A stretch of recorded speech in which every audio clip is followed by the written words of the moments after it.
அனைவருக்கும் வணக்கம். இன்றைக்கான கேள்வி என்னன்னா, தன்னை நோக்கி அவதூறு, வதந்தி, அதாவது இல்லாத குற்றத்தை இருப்பதாக ஒருவர் சொன்னால் அவரிடம் எதிர்த்து டிஃபென்ஸ் செய்வீர்களா? அதாவது நிரூபிப்பீர்களா? இல்லை இல்லை அப்படின்னு நிரூபிப்பீங்களா இல்லையா? ஞானி நிரூபிப்பானா இல்லையா அப்படிங்கறதுதான் கேள்வி. அந்த கேள்விக்கு பதில் வந்து நிரூபிக்க வேண்டிய இடத்துல நிரூபிச்சுதான் ஆகணும். அப்படிங்கிறது நிரூபிக்க கூடாத இடத்துல நிரூபிக்க வேண்டிய அவசியம் இல்லை. அப்ப எந்த இடத்துல நிரூபிக்கணும், எந்த இடத்துல நிரூபிக்க கூடாது அப்படின்னு வரும்போது, என்னுடைய சுதந்திரம் பாதிக்கிற விஷயத்துல நான் நிரூபிச்சுதானே ஆகணும்.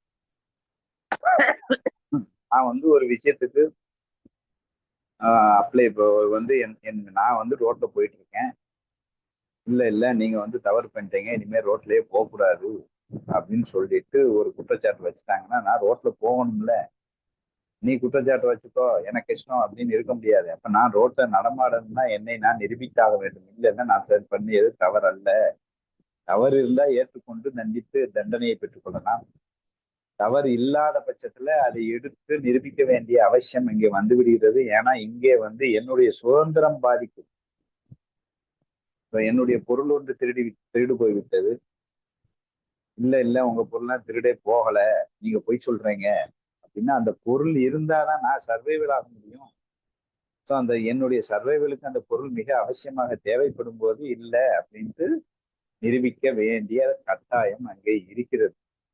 ஏன்னா அங்க என் சுதந்திரம் பாதிக்குது அப்படிங்கிற பட்சத்துல, என் சுதந்திரம் பாதிக்காத இடத்துல நிரூபிக்க வேண்டிய அவசியம் இல்லை. ஒருத்தர் வந்து நீ வந்து பொய் சொல்லிட்ட அப்படின்னா அவருக்கு இந்த பொய் நான் சொல்லலன்னு நிரூபிச்சாதான் என் வாழ்க்கை அடுத்து நகருவும் அப்படின்னு ஒன்று இல்லை. தப்பா நினைச்சாலும் அதற்கும் எனக்கும் சம்பந்தம் இல்லை. என் வாழ்க்கை போற போக்குல எந்த தடையும் இல்லை அப்படிங்கிற பட்சத்துல அது தேவையில்லாம அதை நிரூபிக்க வேண்டிய அவசியம் இல்லை. அதுவும் அவர் 100% முடிவு பண்ணி செஞ்சுட்டா கண்டிப்பா நிரூபிக்க வேண்டிய அவசியம் இல்லை. முடிவு பண்ணாம அவர் வந்து விளக்கம் கேட்டா கண்டிப்பா அங்கே விளக்கம் தருவது நம்முடைய கடமை. ஸோ அதுல எந்த எதிர்பார்ப்பும் இருக்கக்கூடாது. அவனை புரிய வச்சிடணும்னு நினைச்சு விளக்கம் தரக்கூடாது. அதை வந்து சாதாரணமாக அந்த எதிர்பார்ப்பு இல்லாமல் விளக்கத்தை தரணும். அவங்க வந்து முடிவு பண்ணாம தெரிஞ்சுக்கணும் அவர் வெல்விஷர் அப்படிங்கிற பட்சத்துல இருந்தா கண்டிப்பா பண்ணணும். இதுவே வந்து நான் சொன்னது முதல்ல வந்து என் சுதந்திரத்துக்கு பாதிப்பு ஏற்படும் போது நிரூபிக்க வேண்டும், நிரூபித்தால் தான் என் வாழ்க்கை நகரும் என்பது கர்மயோகி, அந்த ஞானிக்கு தான். இதே பக்தன்லாம் வந்து நிரூபிக்க மாட்டான். பட்டினத்தார் நிரூபித்தாரா? கழுமரத்தில் ஏத்த போனேன் அப்படின்னா அவராட்டு பாடிக்கிட்டு இருந்தார். ஸோ பக்தன் நிரூபிக்க மாட்டான். அதை நிரூபிப்பதற்கு கண்ணனோ குருவோ வந்து அவனை நிரூபித்து அவனை கூட்டு போவார். ஸோ அவன் வந்து நிரூபிக்க வேண்டிய அவசியமே இல்லை. ஏன்னா அவன் வந்து தெளிவா இருக்கிறான், எல்லாம் அவன் பார்த்துக்குவான் அப்படின்னு சொல்லிட்டு அவன் புத்தியை யூஸ் பண்ணி அதை வந்து நடைமுறைப்படுத்தி அதெல்லாம் அவனுக்கு அவசியம் இல்லை. அவனை அனுபவிப்பதுதான் என்னுடைய வேலை. அவன் லீலைகளை பார்த்து கொண்டிருப்பதான் வேலை. அவன் என்னிலே என்ன லீலை செய்தாலும் சரி, அடுத்தவளிடம் என்ன லீலை செய்தாலும் சரி, அதை நான் அனுபவித்துக் கொண்டிருக்கிறேன். ஃபீல்ட்ல ஜாலியா இருந்துட்டே போயிட்டு இருக்கான். அவன் வந்து நிரூபிக்கணும் அப்படின்னா அவன் நிரூபிக்கவே மாட்டான். சுதந்திரம் கட்டானாலும் வீட்டுல உட்காந்துட்டு அவனால பாடிக்கிட்டு. சோ பட்டினி கிடக்க வேண்டியது இருக்கு, பரவாயில்ல. போற கும்பர் சட்டியை உடைக்கிறான், இடத்த போய் நிரூபிக்க. எங்க போய் வந்து கம்ப்ளைண்ட் பண்ண, அரசன்ட்ட போய் கம்ப்ளைண்ட் பண்ணானா இந்த ரோட்ல போற ரவுடிங்க எல்லாம் இப்படி பண்றாங்க. சோ அவன் நிரூபிக்க அதுவே பண்ணலன்னா நிரூபிக்க எங்க போறான்? சோ அதனால வந்து நிரூபிக்க மாட்டான். பக்தி யோகியாக இருந்தா. ஞான யோகியா இருந்தா ரெண்டும் பண்ணுவான். அது வந்து அவன் இனிக்க பொறுத்து நிரூபிக்காமலும் இருப்பான். இல்ல வந்து அது மாயைன்னு தெரிஞ்சு அந்த மாயையில தன்னுடைய ரோல் இருக்குன்னு ஃபீல் பண்ணானா அந்த ரோலையும் என்ஜாய் பண்ண அவன் தயாராக இருப்பான். அப்படின்றது அவனுக்கு இனிக்க பேஸ் பண்ணி வருது அப்படின்னு புரிஞ்சுக்கணும்.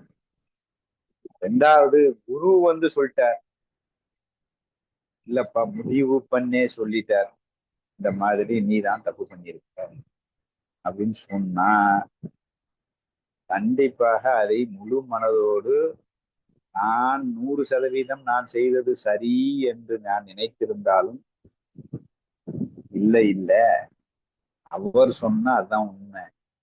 என் அறிவு சொல்வது உண்மையா, அவர் அறிவு சொல்வது உண்மையா, என் மனம் சொல்வது உண்மையா, அவர் மனம் சொல்வது உண்மையா, என் நான் எனது அப்படிங்கிறத கட் பண்ணாதான் நான் முன்னேற முடியும். சோ அதனால அவர் சொல்லிட்டார்னா நோ அப்ஜெக்ஷன், சாரி, 100% நான் தான் தவறு செய்து விட்டேன் அப்படிங்கிறதுல முழு மனதோடு அந்த தவறை ஏற்றுக்கொண்டு தண்டனையும் அழகாக ரசித்து கொள்ள பழக வேண்டும். ஆனா இதுல ஒரு விஷயம் இருக்கு. அது பக்தி யோகியா இருந்தா ஓகேன்னு சொல்லிட்டு அதே ரசிச்சுட்டு போயிடுவான். கர்ம யோகியா இருந்தா அது புரியணும்ல. நான் ரைட்டுன்னு நினைச்சிட்டு இருக்கேன், அவர் தப்புன்னு சொல்லிட்டாரு, ஆனால் அது தப்பு என்பது எனக்கு புரிந்தது, அது எப்படி தப்பு என்பது எனக்கு புரியவில்லை.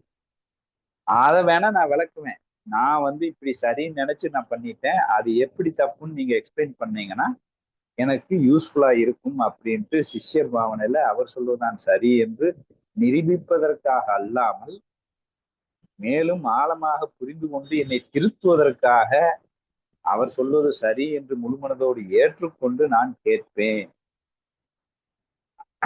அப்பயும் வந்து நான் வந்து குரு முடிவு பண்ணிட்டாரு, நான் வந்து ஏன் நிரூபிக்கணும் அப்படின்னு சொன்னோம்னா அது வந்து ஈகோ ஆயிடும். இப்போ குரு வந்து எல்லா கண்டிஷனுக்கும் அப்பாற்பட்டவர். ஸோ என் மனம், என் அறிவு அது எல்லாம் கடந்தவர். ஸோ என் மனதை நம்பி நான் பண்ணது சரி அப்படின்னு எப்படி சொல்ல முடியும்? இப்போ அவருக்கு ஒன்று தோணுதுன்னா அது தவறுன்றால் தவறு தான் அப்படிங்கிற அந்த ஃபீலு அந்த ஈகோலெஸ் கேரக்டருக்கு ஆட்டோமேட்டிக்கா அங்க இருந்துடும். அடுத்து அது மூலியமாக அவர் வந்து திருப்பி ஓஹோ இப்படி பண்ணிருக்கியா, சரி நான் அப்படி நினைச்சிட்டேன் அப்படின்ட்டு சொல்லலாம். இல்ல அவரு இல்ல இல்ல இதுதான் அப்படின்னாலும் அதை முழு மனதோடு ஏற்றுக்கொள்ள வேண்டும். அவர் தவறாக நினைத்தால் வருத்தப்பட வேண்டுமா அப்படின்னா, வருத்தப்பட்டா அது ஒரு ஈகோ ஆயிரும். ஐயையோ நம்மள தப்பா நினைச்சிட்டாரு, அவர் தவறாக நினைத்து விட்டார் அப்படின்னா சூப்பரா ஒரு ஃபீல் வரும். அந்த ஃபீல் வருத்தமா இருக்காது. ஐயோ என்று என் தவறை திருத்திக் கொள்வதற்குண்டான முயற்சியும் உணர்வுதான் அங்கே ஓங்கி இருக்குமே தவிர, அவர் தப்பா நினைச்சிட்டாரேன்னு ஃபீல் பண்ணிட்டு இருந்தோம்னா அப்ப என்னைக்கு திருத்த? சோ அதுக்கெல்லாம் வந்து டைம் இல்ல. அவர் என்ன வேணா என்ன நினைக்கலாம், தவறா நினைக்கிறதுக்கு அவர் உரிமை இருக்கு.